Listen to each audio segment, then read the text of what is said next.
our featured speaker this evening, and I'm very excited because I know both of them from a long time ago in a galaxy far, far away here at UCI. Since I'm a graduate of 1989, but we would bump into these folks and we'd have a good time together at points. And the first person I'm going to introduce is Adisa Ajamu, and Adisa is our founding director of the Center for Black Cultures, Resources, and Research, and let's give him a round of applause. Always stylishly dressed. Adisa got his undergraduate degree from Concordia University right here in Irvine, but he spent most of his time here at UCI, and he can share that anecdote a little bit later on with you. His master's degree was from Harvard and Yale, and Howard and Yale, excuse me, and his doctorate degree was from Howard University in psychology. He's written books, The Psychology of Blacks, an African-Centered Perspective, and the 4th edition of The Psychology of Blacks, Centering Our Perspectives in the African Consciousness. He spent time at San Francisco State, UC Riverside, and he's done a fantastic job here at UC Irvine, really launching our Center for Black Cultures. And so we're great to have Adisa here as the moderator today. So let's give another round of applause to Adisa Ajamu.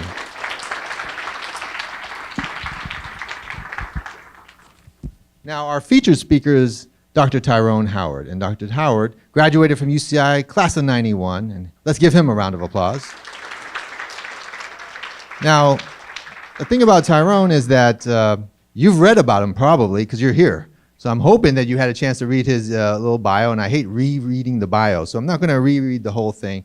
But you can know he's a professor at School of Education at UCLA. He's the director and founder of the Black Male Institute at UCLA.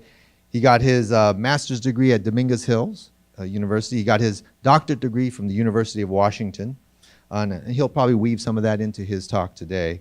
Did a lot of things while he was here on campus. He was a member of a fraternity, Alpha Phi Alpha fraternity. He was a member of Black Student Union while he was here. He was involved in the basketball team at some point and did other things that hopefully he'll be able to share with you. And so he's been a really successful individual working at UCLA and spending most of his time at UCLA. How many years have you been at UCLA? 20 years at UCLA, and we still have not been able to pry him back to UCI. But maybe for events like this, we'll lure him back one day to where he belongs, back here at UCI. But with that, I want you to just definitely give a warm round of applause to Tyrone, and I think you all have your mics. Thank you. Well, good evening, everybody. This is going to be really a treat for me since Ty and I go back like peanut butter and jelly. So it's kind of like ask the questions, but don't ask the questions that are going to tell all my business kind of thing. It's always, great to have an opportunity to sort of build with students, and it's always interesting because you're looking at it from a different perspective, right? We have been where you are and that whole trajectory. And so what I'm hoping we're able to do is to sort of demystify the trajectory. So one of the things that I wanted to sort of talk to you about is that while the topic is what matters to me and why, at different stages of our lives, even though the same thing may matter, it may matter in different ways. And so rather than do the whole like chronological thing that sometimes gives people the appearance that everything was mapped out, I thought we would do it in sort of a random fashion. So my first question to you is, the birth of your first child, what mattered to you at that moment and why? How y'all doing? Okay, so before I respond to the question, I want to first say thank you to Ramin for being persistent with my schedule and making this happen. And also to this brother here who we go back 3+ decades. And so this is kind of a surreal moment because in so many ways I looked up to him and I learned from him just about school, life, and just everything that we're trying to figure out. And so I appreciate having this opportunity. This is going to be fun. And then thank all of you all for being here, for engaging us. But so your question was about when my first was born. My oldest son is now 26. And when he was born, I think my big want for him was to have a world that was better than the one that I had been in. So he was born 1992, and if you know what was going on politically in 1992, it was the LA uprising, the Rodney King, police brutality, apartheid in South Africa. There was just a lot of issues that were going on in the world at the time, and I just remember wanting him to have a better world. And I felt like it was my responsibility, my job, to do whatever little part that I could so that as he took his first breaths in this world, that I would commit myself to doing something, whatever I could, in whatever capacity, to make the world better for him. Because as many folks will know, if you're parents, it's one of the most selfless acts that one could ever experience, because it's not about you. It's about someone else who you are solely responsible for, and you have to do everything in your life that's possible to help to make their reality safe, loving, affirming, comfortable. And so I just remember this was a huge undertaking, but it was one that I was committed to trying to do everything in my power to try to make his world better than the one that I had grown up in. So you had recently graduated from UCI, Yeah. right? You had it all figured out, right? So I thought. And now you have this new life in the world. Mm-hmm. What did you think would be the next step for you, and what were the anxieties and concerns that you had at that particular point? So I always tell my oldest son that he, in many ways, was my lifesaver. And what I mean by that is because he really forced me to grow up. When you're a college student or a recent college grad, you grow up spending time eating top ramen. We had many top ramen nights, right? Every flavor, chicken, shrimp, beef, right? 10 for $1. So you learn how to just kind of, survive in different ways. But I think what really stood out for me when he was born, it was like, okay, I've got to grow up because there's somebody who is depending on me to care for him, to feed him, to nurture him, all the things I mentioned earlier. So it was really time for me. I was way too young now that I think back on it, but it really helped me to mature in a much faster way. And I always tell him, I say, your coming into this world matured me more than anything else I could have ever experienced, because I had to realize I had something bigger than me that I was responsible for. So you had now graduated, and there's this new life and a wife and all of that. So what mattered to you when you got the letter from Irvine saying that you had been accepted? Wow. So, it was different then. You all, when you find out you get accepted, you get an electronic notification or you check your email. We used to get big envelopes in the mail, right? Big manila envelope. And so I just remember being grateful that somebody said yes. College was something I knew I wanted to do. I wasn't sure where and how and when and all that good stuff. But I just remember thinking, okay, I've been accepted to Irvine. I had never been to Irvine. I didn't know where Irvine was. I knew nothing about this place, right?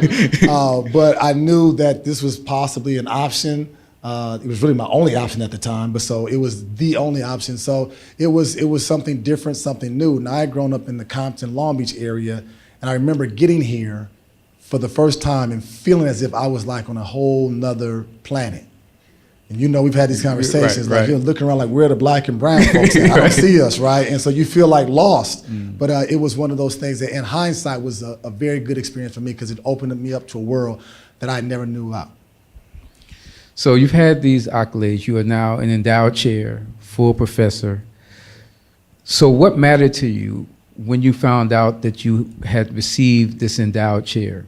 And how was that different than what mattered to you when you got accepted to Irvine? Man, you're going deep on us already. We're going to ease into this, huh? So for me, it's never been about the accolades, and never been about the recognition. It's never been about awards or anything to that effect, because those things really, to me, on some levels, they're kind of surface level. I just remember thinking that it said something about what other folks felt about what I was trying to do. But for me, my real accomplishment is when I come into contact with my students who I've had 5, 10, 15, 20 years ago, who tell me that they're now social workers, that they're now teachers, that they are now owners of their own nonprofit organizations, that they run their own community-based organizations. That to me is the real reward. Folks who I've had the opportunity to have a small impact on, to see how they're impacting the world. So I think the difference is getting that accolade as an endowed chair compared to when I got the word that I got into Irvine. I think one was the uncertainty of looking forward, not knowing what was to come, whereas the other one was one of looking back, of what had been done. Was this worth it? Was the journey fulfilling? Did I make much of impact? Are communities better? Are people safer? you start thinking about wondering if your career has had the desired result that you would hope that it have, whereas being accepted to Irvine, you're thinking about what is on the horizon.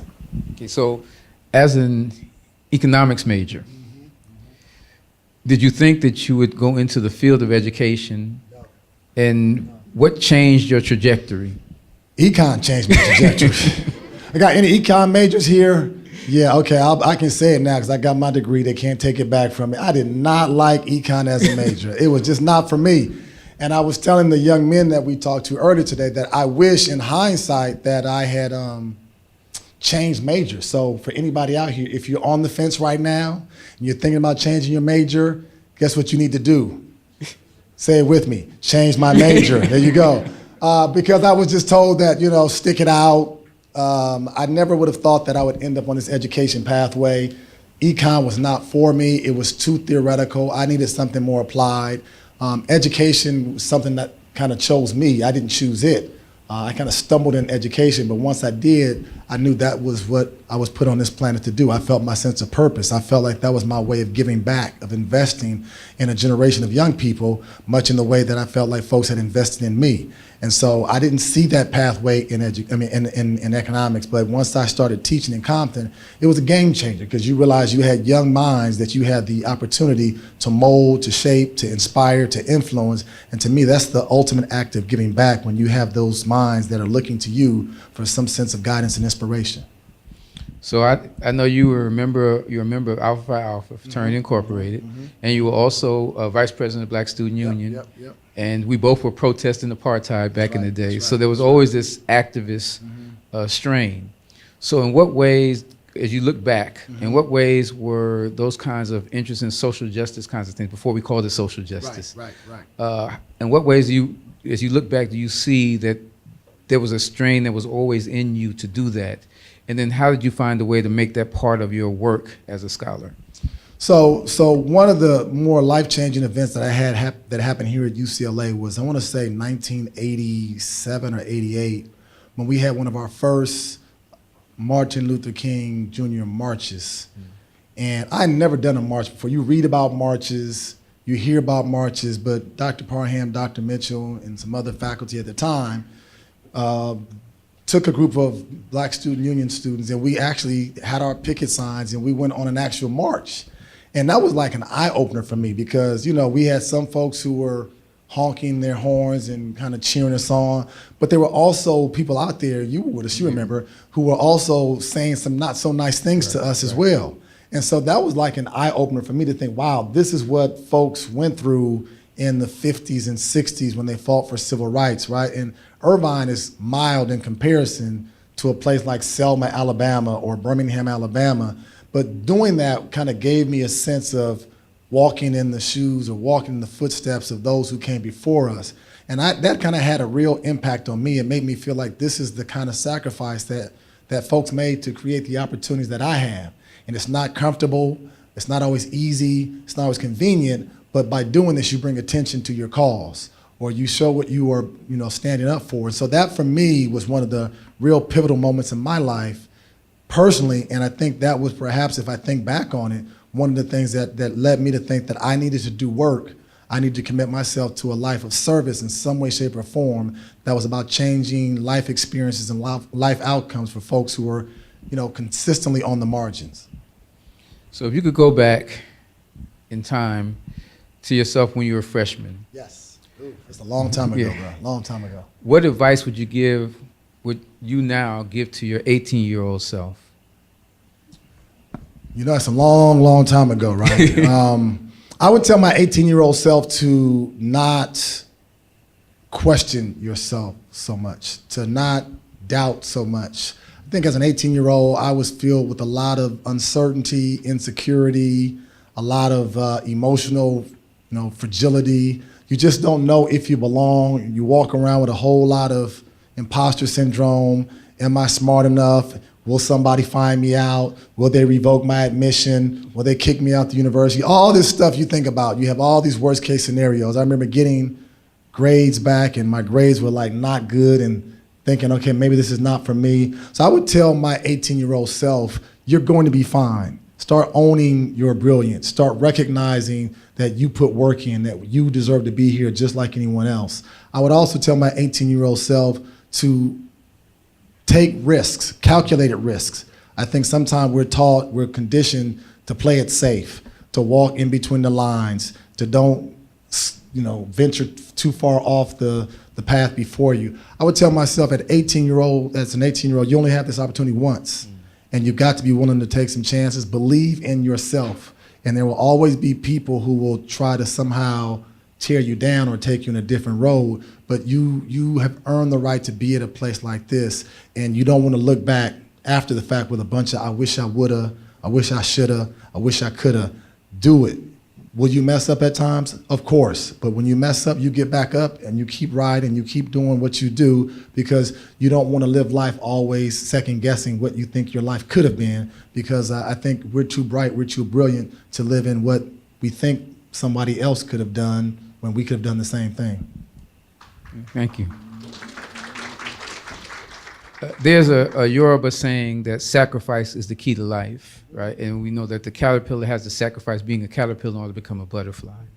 So as you look back on your career, what have you had to sacrifice in order to achieve what you've achieved thus far? Sleep.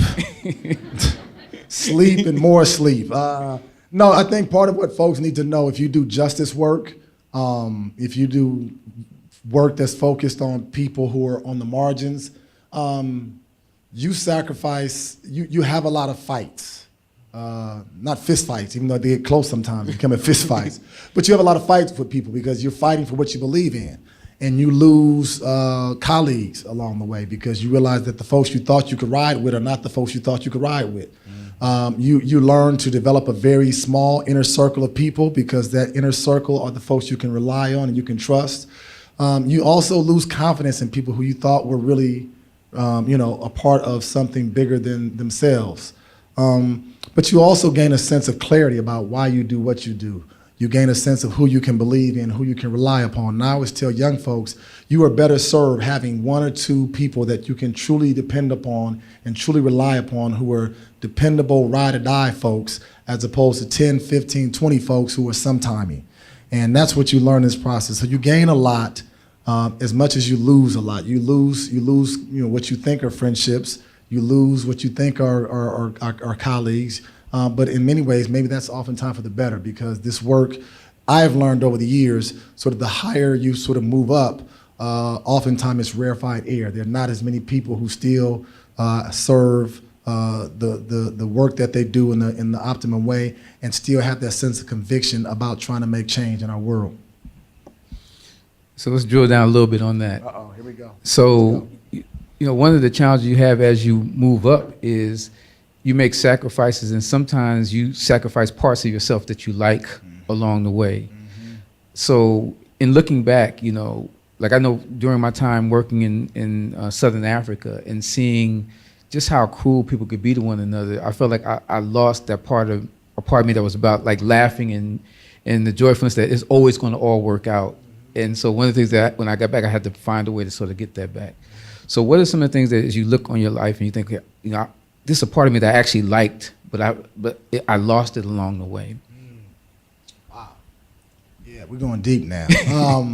So, I think just your confidence in people sometimes, right? Because I'm always one who believes that you want to always think that people are living their best life, that people are always giving you their best. People are always doing their best. And I like the fact that I have always tried to see the best in people and assume that people were trying to live their best selves. And I think that people deserve the benefit of the doubt because we're all human and we all have our sense of imperfection. We all have our errors that we continue to make. And so I like the fact that I always believe that in people. But as you get older, you realize that while people are flawed, and we're all flawed, you start to lose confidence when you see people do hurtful things to other people, repeatedly. Hurtful things in ways that are oftentimes unnecessary. Hurtful things in ways that are oftentimes very unforgiving. And you see it happen especially when you see it happen to children. So I do work in the area of like social services, child welfare, and you see things that happen to children. You think, how could someone, inflict such harm and pain on a 4-year-old or a 7-year-old? And I understand that there's a larger set of factors that explain why people do what they do, the whole saying that hurt people hurt people.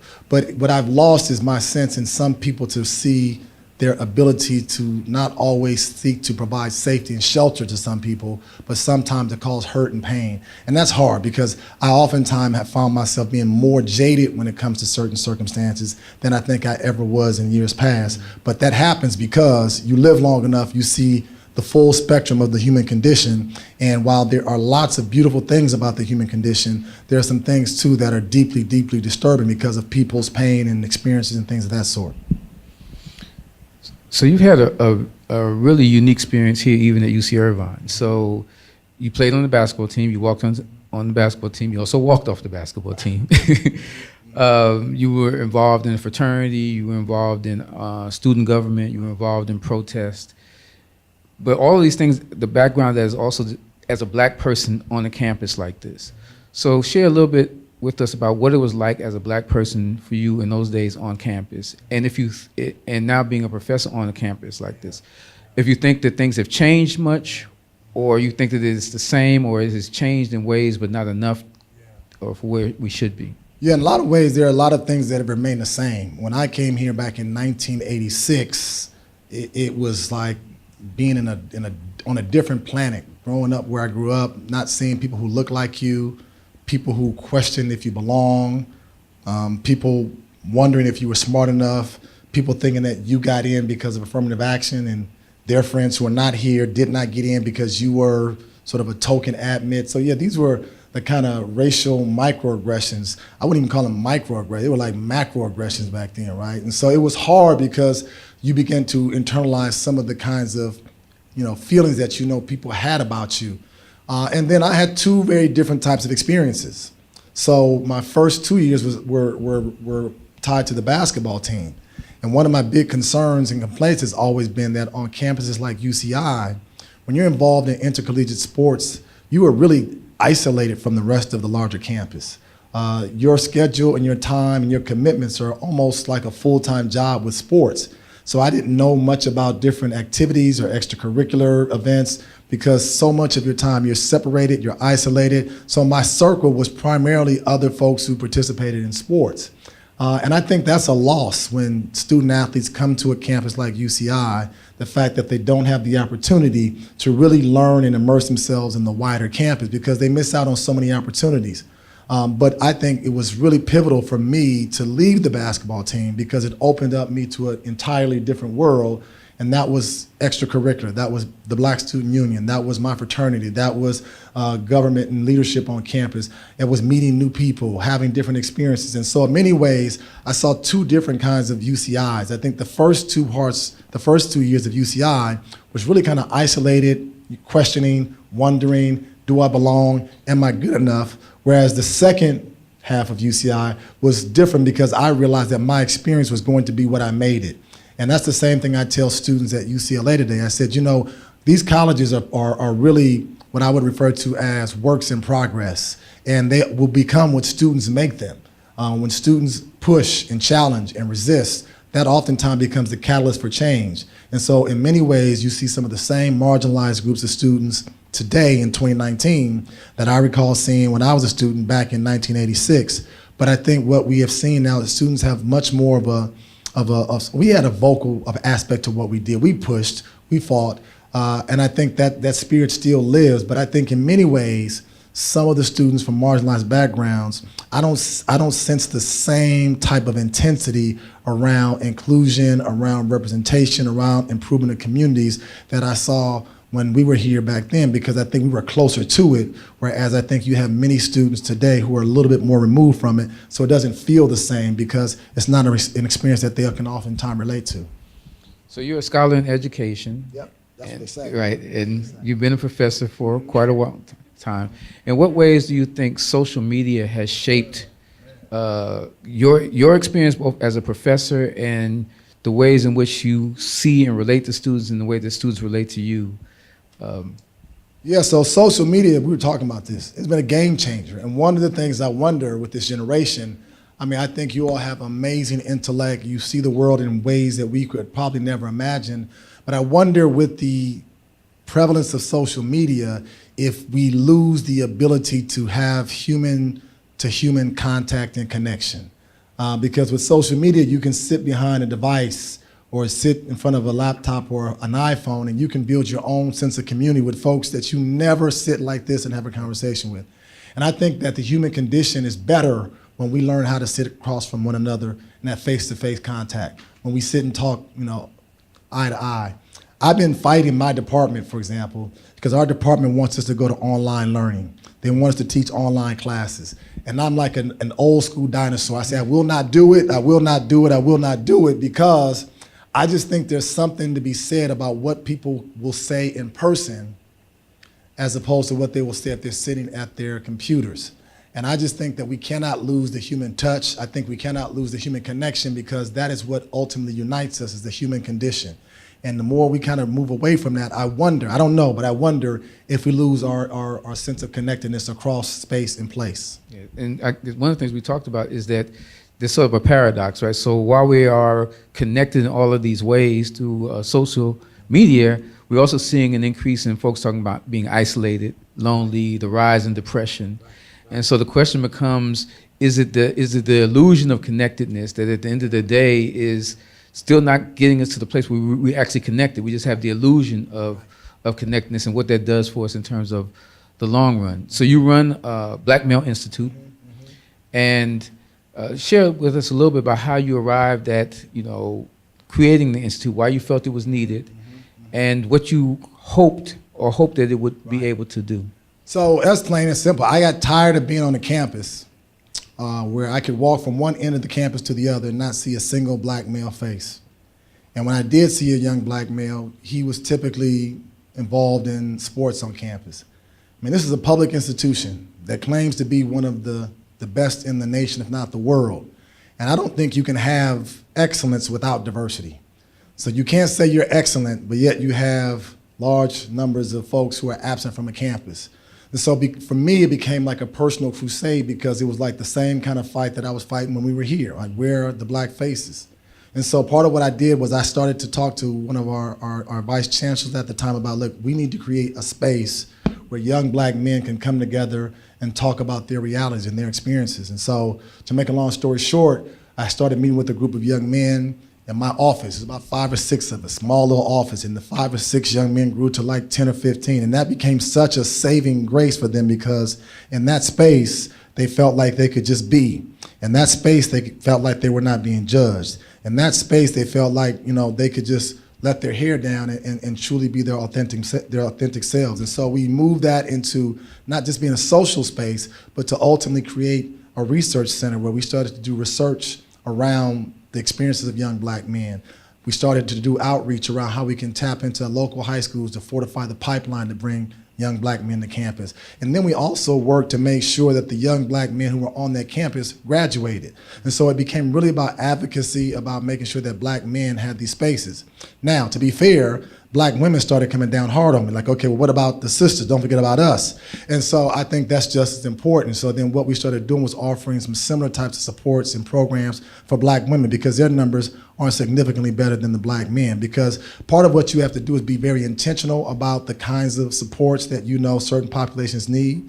Universities are supposed to provide them, but they don't always do them well. And then you can either be part of the problem or you can be part of the solution.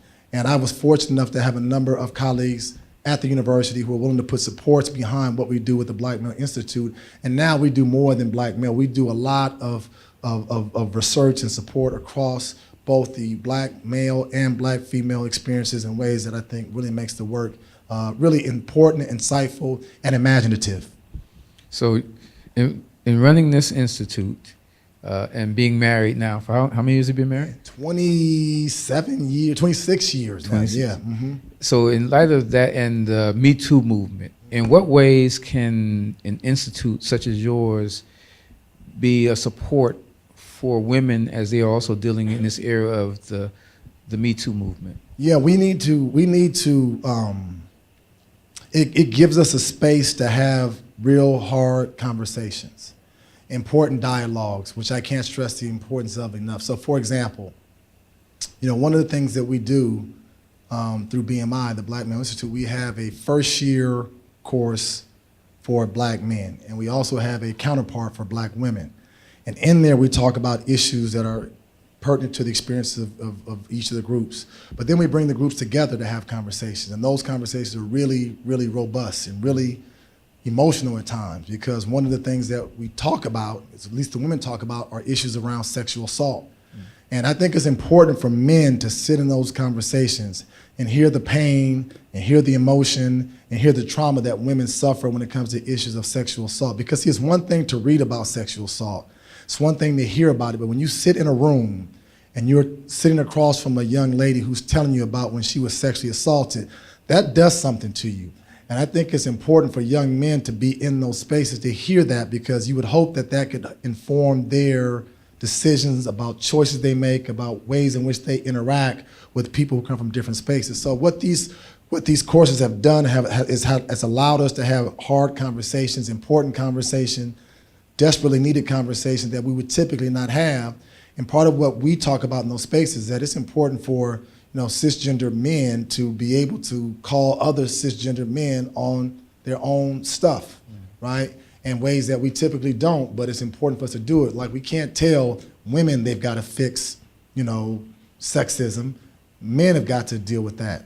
Just like when we talk about issues around racism, we oftentimes put that on folks of color to fix racism, but that's a white folks issue that we have to contend with. So we have hard conversation in those spaces, but I think they're important, and folks come back years after the fact. You've been there, you're my former student right here, right?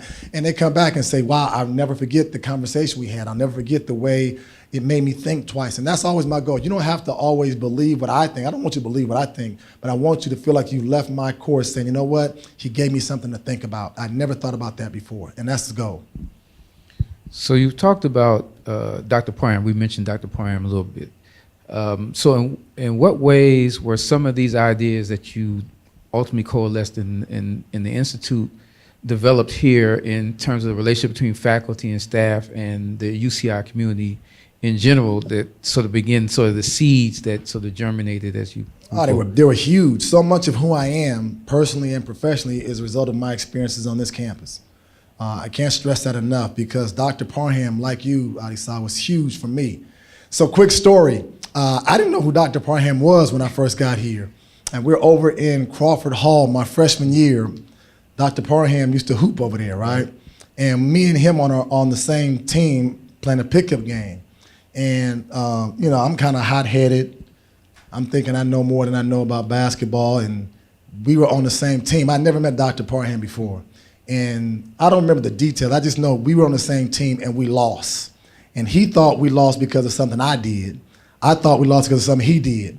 And I remember we were walking off the court, and we were arguing. We were going back and forth. You should have passed. No, you should have passed. You shouldn't have shot. And we saw, and I'm like, man, I'm sick and tired of this dude. I don't know who you are, but you don't know what you're talking about, right?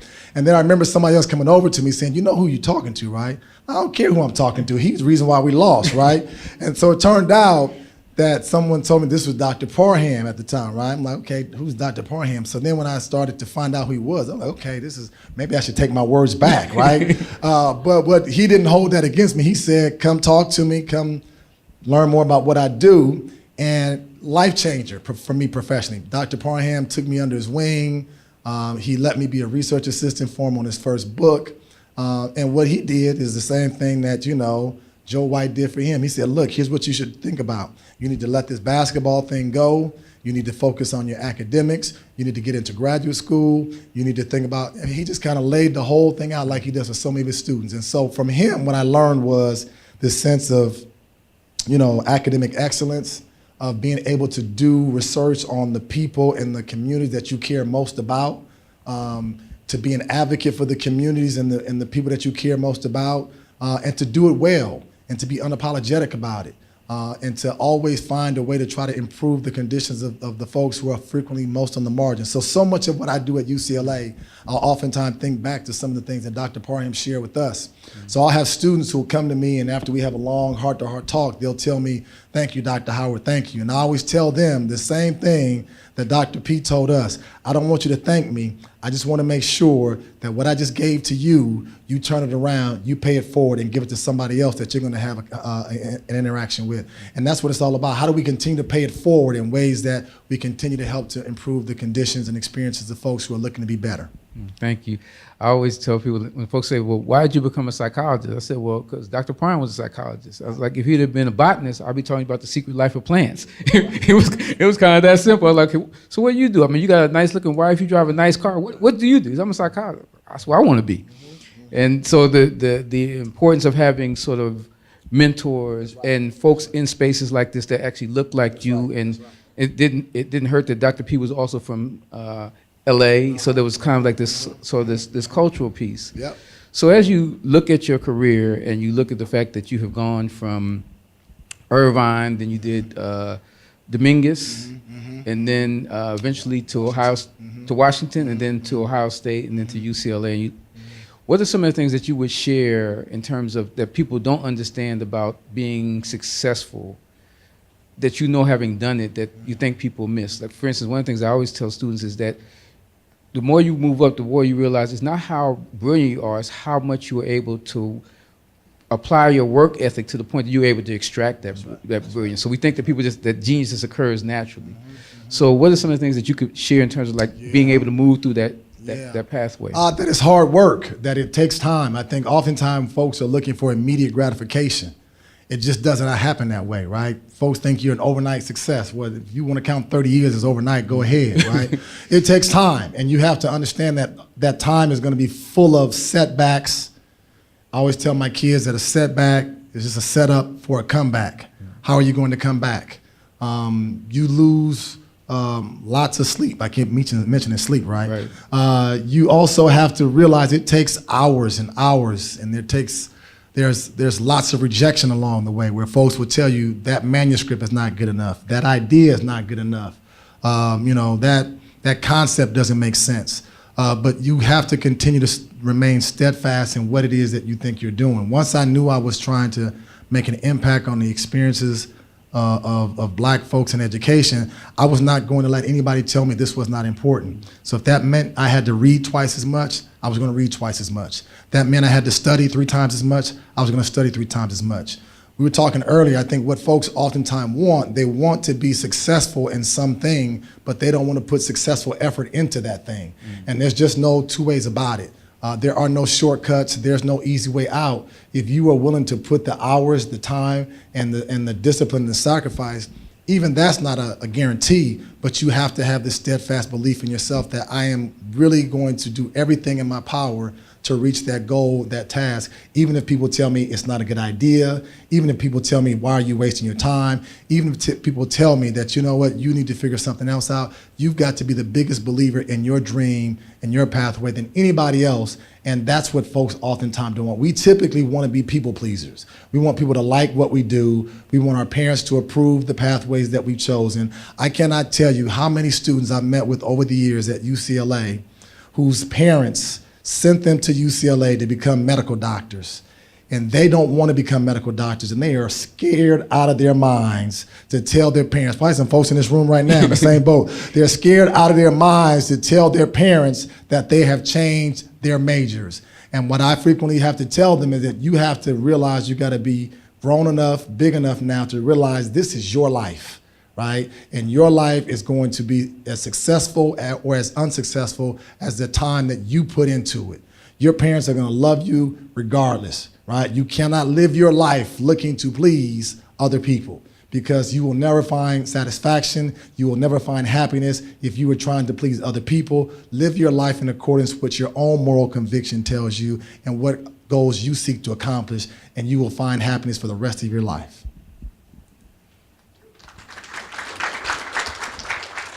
So I'm going to ask this last question, then I'm going to turn it over to the audience. But I think that we would be remiss if we didn't have more of at least one conversation about speaking truth to power. So you are an endowed chair. That is that's rarefied air. Very few people get that.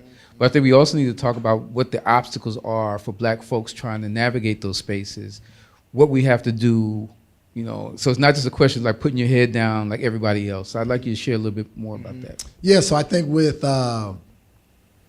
with attainment comes responsibility. And I think this is something I learned again from Dr. Parham, that you can't get to the upper echelons of whatever chosen profession you have and then all of a sudden look the other way when it comes to opportunities for other folks who are trying to get to where you are.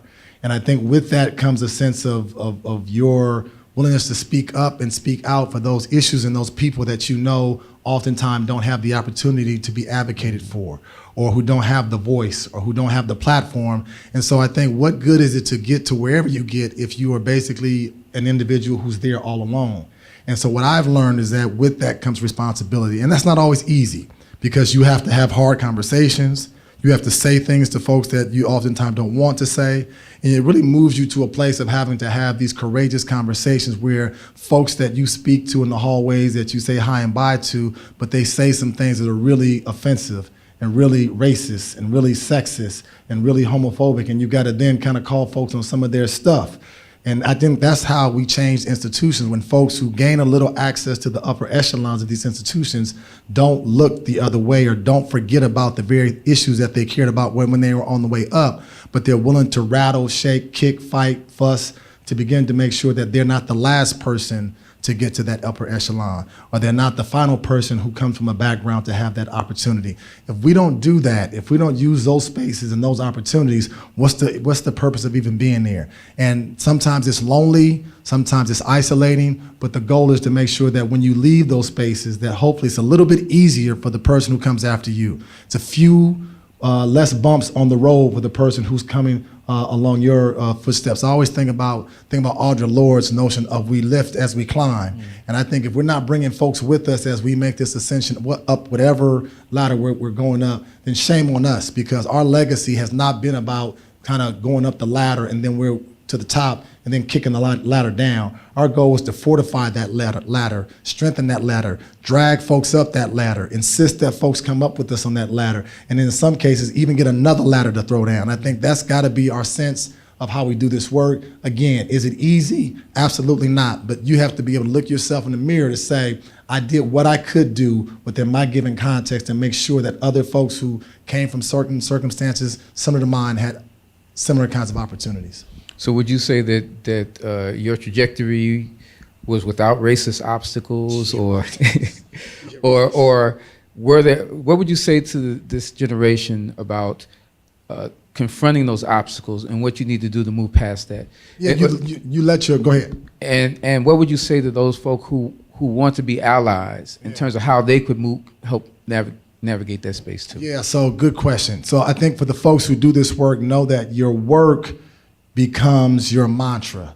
Do your work well, and don't feel again like you've got to apologize. If you want to study queer folks, go hard in the paint for queer folks. If you're studying brown folks, immigrant, whoever that population is, go hard, don't apologize, but do it well, because then if you're recognized for doing that work. I never sought out to try to become an endowed chair. That was never a goal of mine. My goal was to do the best work that I could do, and if folks liked it enough to give it whatever recognition, so be it, but that was never the goal. As for the folks who want to be allies, I always think that allies, you can be allies, but let folks who you're allying for and allying with be at the forefront of the agenda, right? And you've got to be allies in ways that you understand how you can build with your colleagues to help them understand how you can be allies in that struggle for justice, in that struggle for equity, right? So oftentimes the allies want to lead the battle, want to lead the struggle, and I don't oftentimes think that's the best way of how we should utilize our allies. Then this last question, I'll turn it over. So the amount of debt that students take on in the pursuit of education, if you could give any advice in terms of like how to navigate that, or how they make choices in terms of where they go to school. It's like one of the things I always say to students, like you also have to consider the city that you're going to graduate school in, because that has some impact on the cost and loan debt and so on and so forth. So how much time we got for that question, right? Because look, so I am, my heart goes out to today's students who have to take out this crazy, crazy amount of debt just for one degree, and we continue to stress multiple degrees, right? So I am of the belief, and I don't want to throw any shade at any of the private schools around here, that some of these private schools, I think, do a number on students charging obscene amounts of money for 1 year, 2 year, 3 year degrees. Think twice about that if you can, because I see too many of my former students who are like $200,000, $250,000 in debt behind 2 degrees. You're gonna be spending the next 30. That's a house note practically. Right. That's a mortgage, right? So I think you have to think twice, be intentional. We were back here, we were working 2, 3 jobs. We was hustling. And I think a lot of students today are doing the same thing to make ends meet. But I think that we are fortunate enough to live in California, where our public education system is the best in the nation, if not the world. I'm always of the belief, explore all your public options first before you think private, unless they're paying for you. If they're footing the bill, you ride it out until you can't ride it out anymore, right? But if they try to get you to say, we want you to pay $65,000 for 1 year, maybe you got a family that got a lot of money that mine did not have. But I just think we have to be intentional about how we don't put ourselves in such financial sort of abyss, if you will, in our attempt to be highly educated, because I just wonder if the payoff is worth it for that kind of debt. Thank you. And let me just say before I turn it over that I have known you for like 30 years, and you've always been humble, always been generous, always been kind. So it's wonderful just on the professional side to see somebody be consistent across the board. Please give Dr. Howard a round of applause.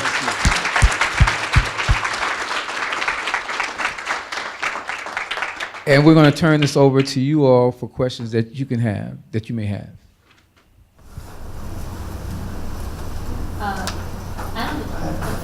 Has the Black Men's Institute been working on creating outreach programs for early childhood education? That's a great question. So we have not, and we need to, because so much of our focus has been on outreach with high schools, because so many students at high schools don't get the kind of supports that they need to become competitively eligible for college, right? So we work with high schools, but as we've worked with high schools, guess what we found out?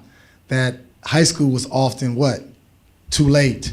So now we're working with middle schools, a couple middle schools, to see if we can prepare some of the students at the middle school level. And even though that work is in its infancy, guess what we're finding out already with middle school? Too late. So, talk to me in about 3 years, and guess what? We'll probably be in preschool classrooms preparing, young people for college. There you go, 0-3, exactly. So I think what we're learning, this is a pipeline issue, and there's so many leaky holes along the pipeline that are not about deficits of the young people. It's about deficits in the structures and the systems that are supposed to serve them. And until we start to fix those structures and systems, we're always plugging holes in that pipeline, trying to keep the folks in the pipeline along the way. But sometimes it's gaping holes because the quality of schools is subpar, because the quality of supports is not what it needs to be. And we have to figure out how to fix it. Otherwise, you'll walk on these campuses, we won't see any first generation folks. We won't see any black and brown folks. And we just have to be intentional about creating paths and put institutions on notice to say they have to do better. And they have to, again, I come back to the statement I said earlier, I think that you cannot have excellence without diversity. And sometimes you have folks who will tell you, well, we want to be excellent and diversity means we're lowering our standard. You have to push back on that notion. The idea that if you don't have diversity, then you don't have excellence. Other questions?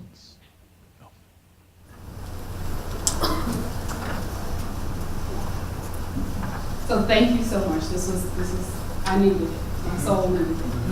So as an assistant professor who does justice work and has to do a lot of lifting, give me something. Give me some thinking about like strategies, spaces to heal. Like, what do you do in order to heal? Because it's not like, so I know the work that I'm doing, and I will always do this work, right? Like, it's around purpose, right? So it's not going away, but like you said, it's hard, and I'm tired, and so what do you, what are some ways to heal? Yes, where to start? First of all, what department are you in?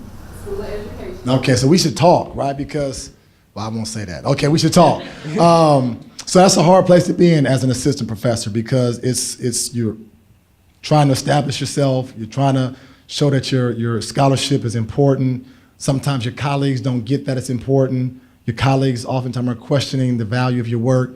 Being a black woman in those spaces is never easy because, again, you're probably one of the few black women in that department, but you've got to find your sense of community. So we should talk after this. We should be in contact. You have to find your community sometime outside of your department because you need to find sustaining spaces with people who will affirm you and tell you that your work is okay. And it's also about that network because your network will have to pay dividends and fight battles for you that sometimes you don't have to fight or you should not fight. But know that if you stay true to your work and continue to do what you believe is your heartfelt conviction about why you're doing this work, if this place doesn't recognize it, somebody else will. So let's talk afterwards.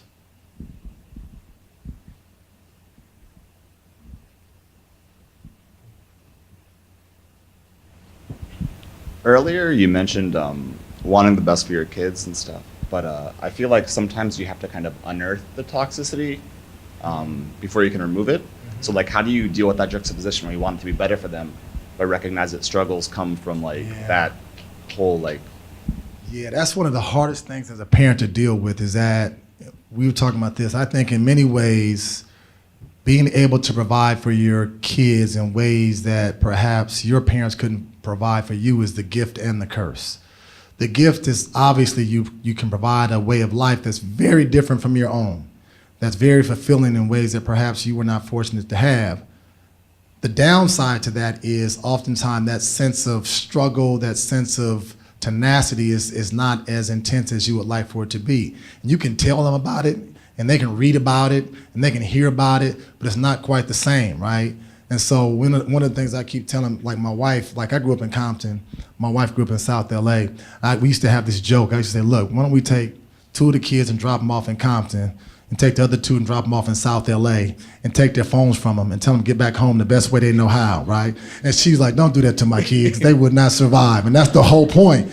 They need to have a little struggle. But I think that what I have now realized in this generation of young people has its own struggles, has its own challenges. They look different from ours, but they're still challenges and they're still struggles. I mean, we talked about this whole social media thing. The social media thing, I mean, folks can be cutthroat on social media. Folks can do some serious emotional damage to folks on social media. So we have to understand that, as you said earlier, Adisa, the principles or the ideas can still remain even though the manifestations of them look different. And so I think what we have to be careful about is saying that our children need to have our struggle, or our children need to go what we went through, because the reality is they're going through things that we could never imagine. It may look different, it may feel different, but that doesn't mean it's any less important as they endure it. So I think we have to be willing to let our young folks struggle a little bit in their own context, because in that process of struggling, of failing, you become more insightful. You develop problem-solving skills. You learn things about yourself you didn't know you have. And I think that's what ultimately helps us to get where, how many nights we spend trying to figure out what we was gonna eat, right? We got donuts for dinner, right? How many times do we spend trying to figure out we got peanut butter and jelly, but you problem solve. Look, bro, I got $1.50, you got $1.75. We can put this together. We can go down to the Albertsons. You can buy the bread, I'll buy the jelly. I mean, you figure stuff out. And you know what you do, I mean, it's struggle back then, but you learn about yourself. You learn who have your back. You learn how to be resourceful in ways that I think kind of sustain you for a lifetime. So I think we have to allow folks to have struggle in their own given context, because it can be equally as valuable as the struggle we may have endured in ours.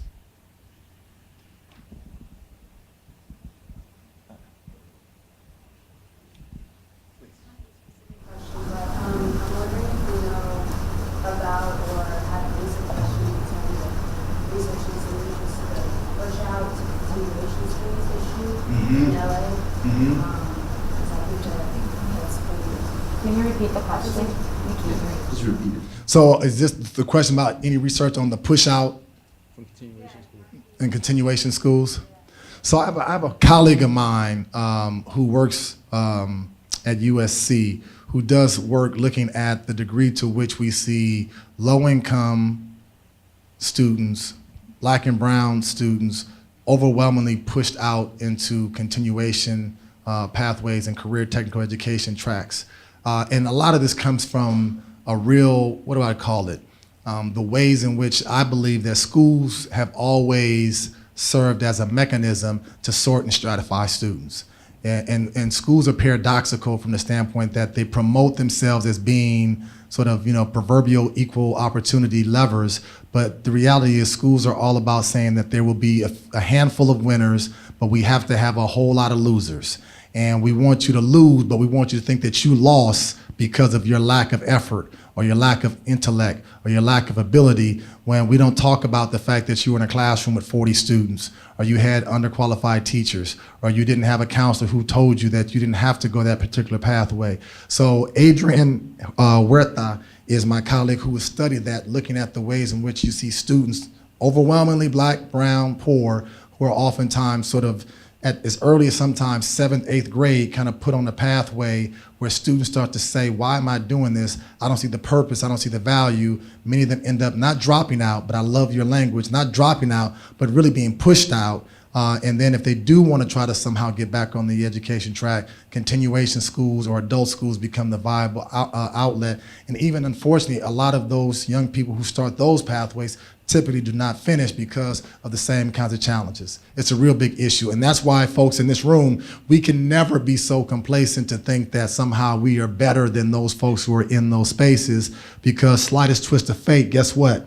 Those folks in those spaces could be in this room, and all of us here, we could be in those same spaces there. It just so happens that we were fortunate enough to have somebody somewhere who advocated for us, somebody somewhere who saw something in us that helped to create avenues of opportunity, and that's why we're here. But I think for those of us who come from situations and circumstances where most folks who look like us or who grew up like us are not here, to never turn our backs on those communities, because in many of those same spaces, we have cousins and siblings and nephews and nieces. And I think our goal has got to be to transform UCI and UCLA to one day look like LA and Irvine. That should be the ultimate goal. I think we might have the last question. My question is more about schools now and students of color, low income, low SES students, and how a lot of times they are very underserved in the schools. For teachers now, or even future teachers, what can they do to better help those students and make a more equitable education for them? Yeah, I think we have to, number one, recognize that schools, by and large today, still operate from this 19th century model of how they are set up, how they operate. And so you have to understand that you face tremendous challenges. First of all, I would encourage everybody here to consider teaching as a career. I think it's the most noble profession you can have. We need young, bright, intelligent, energetic folks to enter into this profession, because we have a lot of folks who are doing it for all the wrong reasons. But if you're going to do it, understand you have to have a critical eye. You have to have the critical eye, which tells you that the very students who are on the margins are the very ones that we have to find ways to embrace. We have to be willing to go to schools that are going to allow us to be able to bring new ideas and innovation to how we think about schools. We have to go into schools where suspensions and expulsions are not the norm, but we think about restorative practices that help to reclaim the humanity of populations that have been excluded for far too long. We have to go into schools with a consciousness about the roles that classism and racism and sexism have played in our society writ large, and that's why oftentimes those very groups are the ones who are on the margin. So you have to come in with a sense of consciousness and with the conviction to say, I'm very intentional about being in this community, in this school, with this population, because I know the challenges that these young people face and the challenges that their parents and caregivers face are not their own doing, but part of a larger set of social structures. But I think when you begin to work subversively in tandem with other like-minded folks, we begin to slowly make change. The problem is that these are problems that were centuries in the making, and we oftentimes want to see immediate turnaround, and it oftentimes doesn't happen that way. But the goal is, how do we plant seeds? How do we plant seeds? And then as we have young people, they move along and someone else harvests the seed, someone else harvests the seeds, and then we begin to see the fruits of our labor sometimes 2, 5, 10 years down the line. But we need young, bright, energetic people who are in those schools working with people every single day, because sometimes young folks are thinking there's no semblance of hope because I don't see anybody who looks like me, who understands my plight, who knows my pain, who kind of gets a sense of what I'm trying to do. And if we have those kinds of folk in classrooms, that can move us to the point where we start to see some transformation in some of our schools and communities. And I would just add that you also have to like people. I think that we have a lot of people who like the idea of people, but they don't like people. And you can see that on college campuses when folk are rude to you. And so, to me, one of the things that's imperative is that you have to actually like people if you're going to actually go into the spaces where you're going to serve folks, because that has a lot to do with your willingness to go the extra mile. Right. That's right. I remember seeing Denise in many classes at Long Beach Jordan, right? She liked children. And look, children can tell you in a heartbeat if you like them or not. They know. And if you don't, they'll tell you, you need to go somewhere, kick rocks, because this is not the place for you. So it makes a big difference to like young people, because, yeah, I'll stop there. All right, I think, okay, we'll go one last question.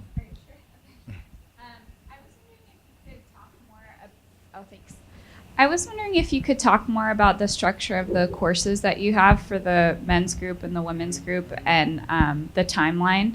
And then also I was wondering, is that okay?